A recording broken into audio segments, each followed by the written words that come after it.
और जैसा कि आपने सुना था कि ये भागवत कोई वैसे ही पुस्तक नहीं है, साक्षात भगवान का ही स्वरूप है।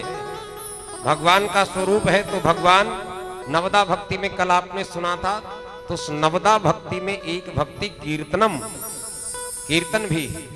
तो कीर्तन करने से एक तो भगवान प्रसन्न होते हैं, शरीर स्वस्थ रहता है, बीपी इत्यादि दूर होता है।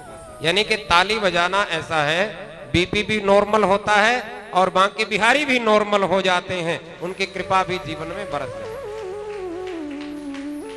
और कीर्तन करने का, ताली बजाने का एक लाभ और है, क्या भाई, जब हम कथा में बैठते हैं तो निद्रा देवी भी कथा में आ जाती है। निद्रा देवी आ जाती है ना, निद्रा देवी आती है तो फिर कथा में व्यवधान आ जाता है और उस नींद को भी दूर भगाने के लिए ये कीर्तन बड़ा उपयोगी है। मन भी हमारा कथा में ही लगा रहे, ये मन भी इधर उधर ना भागे, इधर उधर ना जाए। थोड़ी ही देर में मन घर में कई चक्कर लगा करके आ जाता है, दुकान के कई चक्कर लगा करके आ जाता है। कितनी जगह मन थोड़ी ही देर में घूम फिर के घूमता रहता है, भटकता रहता है। तो मन भी हमारा यहीं रहे, तो इसलिए कीर्तन के ये सब लाभ है। तो इस सूर्य वंश में महाराजा अम्बरीश का पावन चरित्र कहा गया। सवैव मनः कृष्ण पदारविंदयो। महाराजा अम्बरीश ऐसे हैं कि उनका मन सदा भगवान के चरणों में रहता है। तो राजा, धन मिल जाए, पद मिल जाए तो अभिमान जीवन में आ जाता है, लेकिन महाराजा अम्बरीश के जीवन में कुछ भी अभिमान नहीं। पूरी पृथ्वी का साम्राज्य उनके पास है, लेकिन विनम्रता ऐसी है, ऐसी विनम्रता है कि जितने भी देवस्थान हैं, जहां जहां तक वो जा सकते हैं, उन देवस्थानों पर जाकर के देवस्थानों की सेवा करते हैं, झाड़ू बुहारते हैं। ऐसी विनम्रता उनके जीवन में, अभिमान है ही नहीं, ना पद का अभिमान है, ना धन का अभिमान है। ऐसे हैं राजा अम्बरीश। भगवान के चरणों का चिंतन करते हुए अपने कर्मों को करते हैं, वाणी से सदैव भगवान का गुणगान गाते हैं और अपने हाथों से भगवान के मंदिर की सेवा करते हैं, यानी कि सफाई इत्यादि करते हैं। यानी कि मन से भी सेवा, तन से भी सेवा, धन से भी सेवा में वो लगे रहते हैं। एक बार अम्बरीश जी ने निर्जला एकादशी का व्रत किया, यानी कि निर्जला एकादशी का व्रत करते ही थे। एकादशी तिथि वैष्णव जनों के लिए अत्यंत प्रिय तिथि।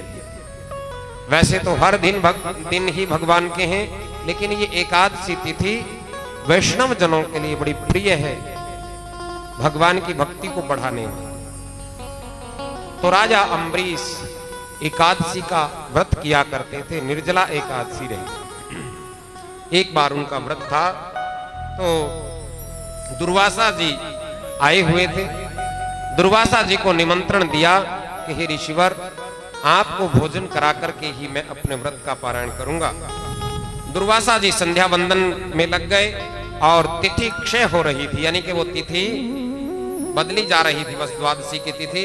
तो ब्राह्मणों के कहने से भगवान के चरणामृत का पान कर लिया, यानी कि चरणामृत का पान करना एक तरह से व्रत का पारायण भी हो गया और व्रत रह भी गया। भाई जब दुर्वासा ऋषि आएंगे तब उनको भोजन करा के आप भोजन कर लेना, ऐसा ब्राह्मणों की सलाह से ऐसा उन्होंने चरणामृत का पान कर लिया। दुर्वासा ऋषि आए, दुर्वासा को अनुमान हो गया कि राजा अम्बरीश ने अपने व्रत का पारायण कर लिया, मुझे निमंत्रण देके, मुझे बुला करके, और इस अभिमानी राजा ने मेरा अपमान किया है, मेरा तिरस्कार किया है, मुझे बिना भोजन कराए ही भोजन कर लिया।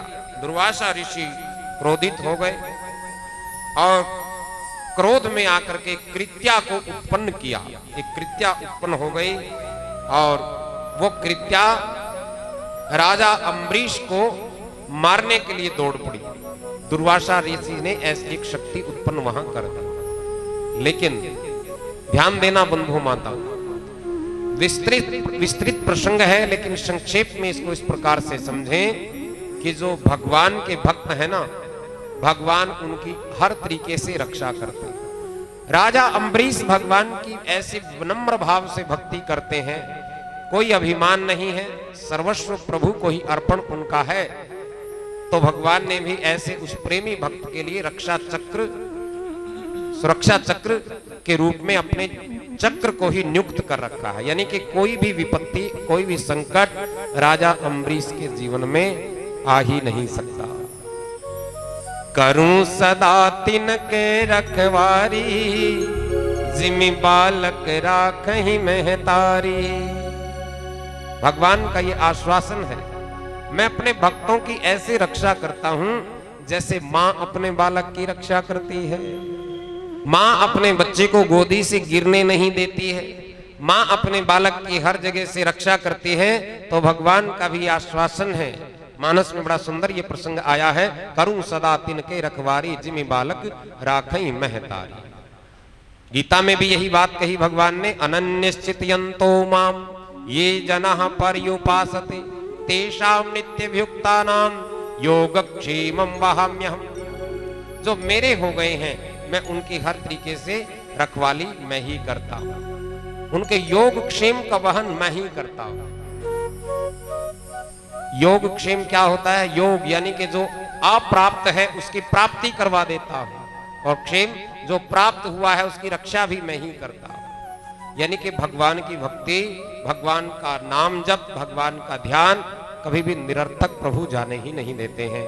तो भगवान ने उस राजा अम्बरीश की इस तरह से रक्षा की, तो वो चक्र उनके पीछे लग गया, उस दुर्वासा ऋषि के पीछे वो चक्र लग गया। दुर्वासा ऋषि हर जगह गए, भगवान भोलेनाथ के पास गए, भोलेनाथ ने भी कहा कि मैं तो महाराज आपकी रक्षा नहीं कर सकता। ब्रह्मा जी के पास गए, ब्रह्मा जी ने भी कहा कि मैं भी आपकी रक्षा करने में असमर्थ हूं।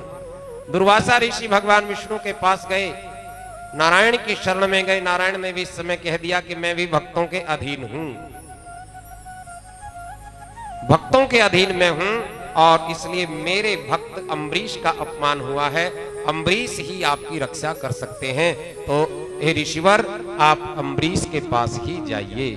ये है भगवान की भक्ति की महिमा। दुर्वासा ऋषि अम्बरीश के पास आए, और अम्बरीश ने को जब कहने लगे दुर्वासा मुनि कि हे राजन, इस चक्र से मेरी रक्षा आप ही कर सकते हैं। महाराजा अम्बरीश कहने लगे कि हे मुनिवर, आप ये हाथ क्यों जोड़ रहे हो हमारे आगे? हम राजा लोगों का कर्तव्य है आप जैसे मुनियों का, आप जैसे ऋषियों का वंदन हम करें, हम ही आपके चरणों में नतमस्तक होते हैं। आप कृपया पूर्वक हाथ मत जोड़िए, हम आपके चरणों की धूल है महाराज। कि नहीं नहीं, अब तो मेरा ये संकट, प्राणों के का संकट आया हुआ है, ये चक्र मेरे पीछे है, आप इस चक्र को शांत कर सकते हैं। भगवान ने ऐसा कहा। अम्बरीश विनम्र हैं और हाथ जोड़ करके प्रार्थना करने लगे, उस चक्र से स्तुति करने लगे, हे प्रभु, यदि मुझ में ऐसी बात है, मेरे कहने से आप शांत हो जाओगे, तो मैं आपसे प्रार्थना करता हूं, भूल हुई होगी तो मुझसे हुई होगी, आप इस ऋषिवर को छोड़ दें, इस ऋषि के पीछे ना पड़े। चक्र उसी समय शांत हो गया। दुर्वासा ऋषि के प्राणों पर जो बन आई थी, तो इस तरह से एक भक्त की प्रार्थना से वो चक्र शांत हो गया। बोले श्री वृंदावन बिहारी लाल की जय। ऐसे भक्त का पावन चरित्र, तो ऐसे ऐसे अनेक चरित्र सुखदेव जी महाराज राजा परीक्षित को सुना रहे हैं। भगवान राम का चरित्र सुनाया है, किस प्रकार से सूर्य वंश में राजा दशरथ हुए और ये पावन कुल हुआ, इसका वर्णन आया। एक पंक्ति में यदि राम चरित्र को समेटना हो, क्योंकि राम कथा इतनी विस्तृत है, इतनी विस्तृत है, हरि अनंत, हरि कथा अनंता, बहुत अनंत है भगवान की कथा। एक शब्द यदि कहना हो तो वो ये है, वाल्मीकि रामायण में वर्णन आया है, राम कौन है? ध्यान देना, रामो विग्रहवान धर्मः, रामो विग्रहवान धर्मः, साधु सत्य पराक्रमः। साक्षात धर्म का ही विग्रहवान रूप प्रभु राम है। तो धर्म की शरण में जो भी है धर्म का पालन जो भी करता है, राम जी की कृपा उसके जीवन में अपने आप हो जाती है। तस्यापि भगवान वेश साक्षात ब्रह्मा गयो हरि। भगवान हरि ही 4 रूपों में यानी कि 4 भाइयों के रूप में अयोध्या में प्रकट हुए हैं। एक पंक्ति गाने का ये भी मन करता है, बस अभी हम कृष्ण जन्म पर पहुंच ही रहे हैं। जब चारों भाई प्रकट हुए, इन रामायण के का भी दर्शन सुखदेव जी महाराज ने, रामचरित्र का दर्शन भी सुखदेव को, राजा परीक्षित को करवाया है। तो वही कृष्ण जन्म हमने मनाना है, तो राम जन्म को क्यों छोड़ दें। प्रगटे हैं चारों भैया अवध में बाजे बधैया। चारों भैया अवध में बाजे बधैया। प्रगटे हैं चारों भैया अवध में बाजे बधैया। चारों भैया अवध में बाजे बधैया। प्रगटे हैं चारों भैया अवध में बाजे बधैया। प्रगटे हैं चारों भैया अवध में बाजे बधैया। बाजे बधैया जी बाजे बधैया। बाजे बधैया जी बाजे बधैया। प्रगटे हैं चारों भैया अवध में बाजे बधैया। प्रगटे हैं चारों भैया अवध में बाजे बधैया। प्रगटे हैं चारों भैया अवध में बाजे बधैया। पहले भी कथाओं में अनेक बार ये मन में यहाँ आती रही बात, जब भी ये राम कथा की बात आती है, क्योंकि तुरंत कृष्ण जन्म है, समय इतना होता नहीं, रामचरित्र छूट जाता है। पहले भी कई बार ऐसा मन में आया, कभी प्रभु ऐसा अवसर दें, आप सब और मंदिर प्रबंधन समिति आदरणीय प्रधान जी सब कभी ऐसा आयोजन बनाएं। राम कथा कहने की यहाँ हमारी इच्छा है, राम कथा का भव्य आयोजन यहाँ। राम कथा इस भागवत कथा में छूट जाती है क्योंकि समय नहीं होता। राम कथा को कहने लगे तो फिर कृष्ण जन्म छूट जाएगा, कृष्ण लीलाएं छूट जाएंगी, रासलीला छूट जाएगी, सब कुछ छूट जाएगा। राम कथा का अपने आप में विशेष महत्व है, जीवन जीने की कला सिखाती है राम कथा। मंगल भवन अमंगल हारी, मंगल को देने वाली है, अमंगल को हरने वाली है। तो ऐसा पावन चरित्र भी राजा परीक्षित ने सुखदेव जी महाराज के मुख से सुना। तो नारायण के ब्रह्मा, ब्रह्मा के अत्रि, अत्रि के चंद्रमा, चंद्रमा के बुध, बुध के पुरुरवा और नहुस, इस प्रकार इन सब का विस्तार से वर्णन किया। नहुस के यति, ययाति, संयाति, इस प्रकार के ये इनके पुत्र हुए।